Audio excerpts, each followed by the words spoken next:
আসসালামু আলাইকুম এভরিওয়ান, সবাই কেমন আছেন? আশা করি সবাই ভালো আছেন। আমিও ভালো আছি আলহামদুলিল্লাহ।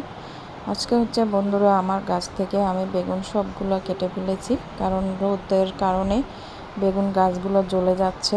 এত পরিমাণে রোদের তাপ, গরমের তাপ। তো হচ্ছে বন্ধুরা, এই দেখো আমার বেগুনগুলো একদম বেশি পোকা ধরে গেছে। জানি না সবগুলো ভালো আছে কিনা। তো এগুলো কেটে কেটে দেখতে হবে কি অবস্থা। তো দুইটা গাছের বেগুন দেখো, আমি মনে করেছিলাম যে বেগুনগুলো মানে এখনও ছোটো, আমি ভালো করে কাছ থেকে দেখি নাই, এই কারণে মানে ভালো করে বুঝতে পারলাম না। তো হচ্ছে আমি বেগুনগুলো সবগুলো কেটে নিয়েছি। আমি মনে করছিলাম ছোট বেগুনগুলো, দেখতেছি যে না, ভিতরে পোকা ধরে গেছে। তো হচ্ছে আমি এর জন্য বেগুনগুলো কেটে ফেলেছি। তো দেখো মাশাল্লাহ, আমার দুইটা গাছে অনেকগুলো বেগুন ধরেছে। আর যা খেয়েছি তা তো হিসাবের বাহিরে। এগুলো একদম সর্বশেষ, হয়তো বা আবার বৃষ্টি হলে নতুন করে আবার গজাবে।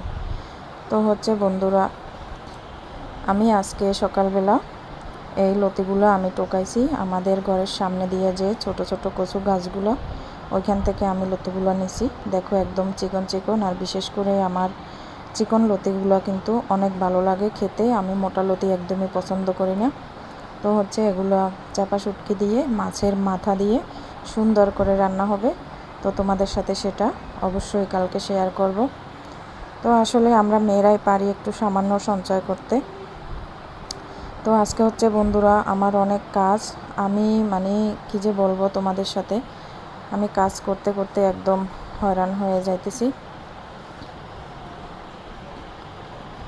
আর এদিকে হচ্ছে দেখো আমার মানে এটা কি বলে যে সিসিঙ্গা বলে, আর আমার শ্বশুরবাড়ির এলাকায় বলে শসিন্দা, আর আমাদের বরিশাল জেলায় বলে রেহা।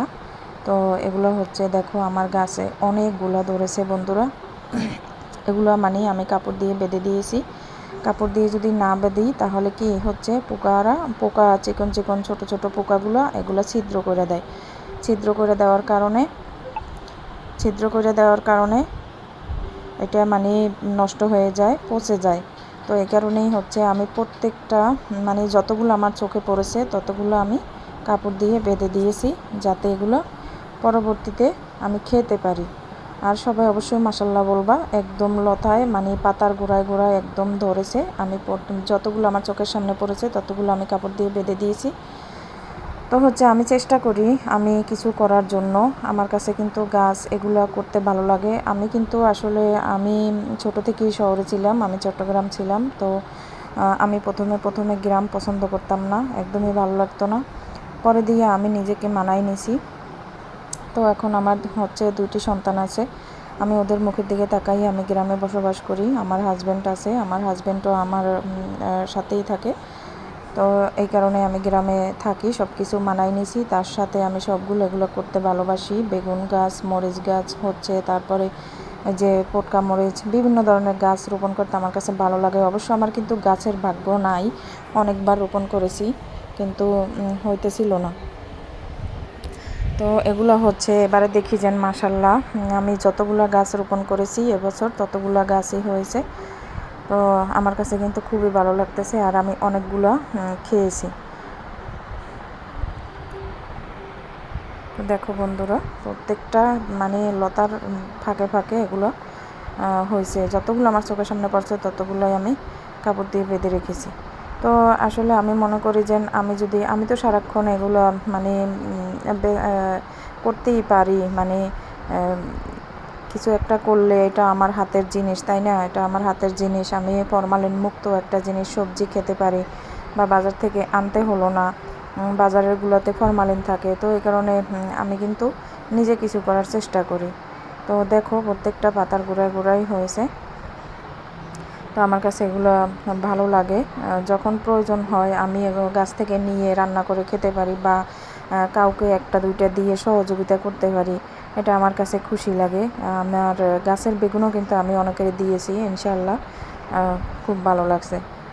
আর এদিকে হচ্ছে দেখো বন্ধুরা, আমি সকাল থেকে অনেক কাজ করতেছি। ওই যে দেখতে পাচ্ছ লাকড়িগুলো, ওই লাকড়িগুলোর সাথে আরও লাকড়ি ছিল, এগুলো আমি এনেছি। এই যে সুপারির ডোগা, এগুলো আমি শুকা দিয়েছি। আরও অনেক ছিল যেগুলো আমি এগুলো হচ্ছে সুপারির গোড়ার অংশ, সুপারির ডোগার গোড়ার অংশ, এগুলোও আমি শুকাইছি। শুকানোর পরে দিয়ে দেখো আমার হাতের কী অবস্থা, কালি একদম। আসলে আমরা যারা গ্রামে বসবাস করি, যারা একজন গৃহিণী, তারাই বলতে পারি যে সারাদিন কতটা কাজ। এই যে দেখো আমি লাকড়িগুলো সবগুলো গুছিয়ে রেখেছি, আগেও ছিল, তারপরও অনেকগুলো লাকড়ি আমার ছাদে ছিল। এই কারণে আমি ভাবতেছি যে এগুলো আইনে এখানে ঢুকাই রাখি। আর হচ্ছে ওইখান থেকে বর্ষার সময় পানি পড়ে, এই কারণে আমি উপর দিয়ে রেক্সিনটা দিয়ে দিয়েছি যাতে পানিগুলো ওপাশে চলে যায়। আর এখানে হচ্ছে সুপারির ডোগাগুলো আমি রেখেছি আর উপর বস্তা দিয়ে ঢেকে দিয়েছি, কারণ উপর থেকে পানি পড়ে, এই কারণে আমি অনেক সমস্যায় আছি। তো এখন আমি পাকঘরটা চেষ্টা করলেই পারি ঠিক করতে, কিন্তু আমি এখন করব না, কারণ এখন যে কোনো মুহূর্তে বৃষ্টি চলে আসতে পারে, আমার পুরো ঘর ভরা লাকড়ি এগুলো ভিজে যাবে। এই কারণে আমি এখন করব না। সামনের বছর ইনশাল্লাহ আমি সুন্দর করে একটা পাকঘর দিব। আর এখান থেকে আমি লাকড়ি নিয়ে জ্বালাইতে জ্বালাইতে এটা ফাঁকা হয়ে গেছে। তো আমার ছাদে লাকড়ি আছে কিছু অংশ, ওগুলো আইনে আমি এখানে ঢুকাবো। আরও বাহিরে লাকড়ি আছে, এই লাকড়িগুলো আমার গুছাই রাখতে হবে। বাইরে সকাল থেকে এগুলো গুছাইতে অনেক ভারী লাকড়িগুলো, এগুলো গুছাইতে একদম অবস্থা খারাপ। আর আমি মনে করি আমার যদি লাকড়ি থাকে তাহলে আর টেনশন লাগে না। আসলে একজন গৃহিণী জানে যে তার ঘরের ভিতরে যদি শুকনা বাজার থাকে আর হচ্ছে লাকড়ি, বিশেষ করে এই দুইটা জিনিস যদি থাকে তাহলে একজন গৃহিণীর কোনো টেনশনই থাকে না, কারণ ঘরে শুকনো বাজার হলে যে কোনো কিছুর ব্যবস্থা হয়ে যায়। দেখো আমার রান্নাঘরের চারপাশের কি অবস্থা, একদম এলোমেলো হয়ে আছে, সবগুলো বের করেছি। তো হচ্ছে বন্ধুরা, এটাই হচ্ছে ফাইনাল লুক। আমি এই ভিডিওটা বিকেলে নিয়েছি, সন্ধ্যার আগে, কারণ সারা দিন ক্লান্ত হয়ে গেছি কাজ করে করে। তো সবগুলো সব লাকড়ি একসাথে গোলাইয়ে আমি রেখেছি। আর এগুলো হচ্ছে লাকড়ির কুচেগুলো, এগুলোও আমি সুন্দর করে ঝাড় দিয়ে একদম গোলাই রেখেছি, ডেকে রেখেছি। বিশ্বাস নাই কখন বৃষ্টি এসে পড়ে। আর হচ্ছে যে লাকড়িগুলো দেখতে পাচ্ছ, এগুলো ছিল বাগানে, এবং কি এগুলো আমি বাগানে বৃষ্টি হইলে পানি একদম গলা সমান হয়ে যায়, এই কারণে আমি আইনে এখানে রাখছি। আমার পাকঘরে জায়গা নাই এই কারণে। তো হচ্ছে বন্ধুরা, সবাই ভালো থাকবা, সুস্থ থাকবা, আমার জন্য দোয়া করবা। সবাই ভালো থাকবা। আসসালামু আলাইকুম।